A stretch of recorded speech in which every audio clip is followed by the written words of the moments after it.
Les nouvelles technologies au service de la maladie d'Alzheimer. La secrétaire d'État chargée de la famille, des personnes âgées et de l'autonomie était ce matin en visite à l'hôpital Broca à Paris.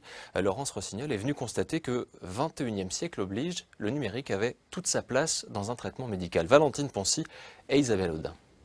Quel nazi, dauphin d'Hitler, condamné à la prison à perpétuité au procès Des de questions de Nuremberg. culture générale pour stimuler la mémoire. Dans ce service de gériatrie, la tablette numérique a remplacé les jeux de société, un moyen de rapprocher les patients atteints d'Alzheimer et les aidants. Je crois que pour les aidants, ça peut être bien, pour les aider, moins. Si on fait cela entre aidants et aidés, ça peut aller. Ça dépend de leur niveau d'évolution, disons. Mais pour jouer ensemble, aidants et aidés, je crois que ça peut être utile. C'est très amusant. Et en même temps, c'est de la culture, parce qu'il y a des questions sur l'histoire, sur la culture. Et ça fait travailler la mémoire, ça fait rechercher. Alors c'est très bon pour nous.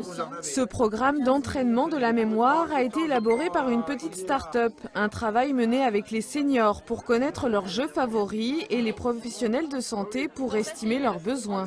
Le bénéfice de ces applications, c'est que c'est faussement ludique. En fait, les personnes jouent sur tablette, mais toutes leurs statistiques sont remontées sur une plateforme web qui permet de faire du suivi à distance et du repérage.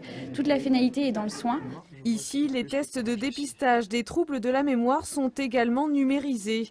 La tablette permet de stocker et de comparer les données des patients. On utilise les tablettes depuis environ 2 ans.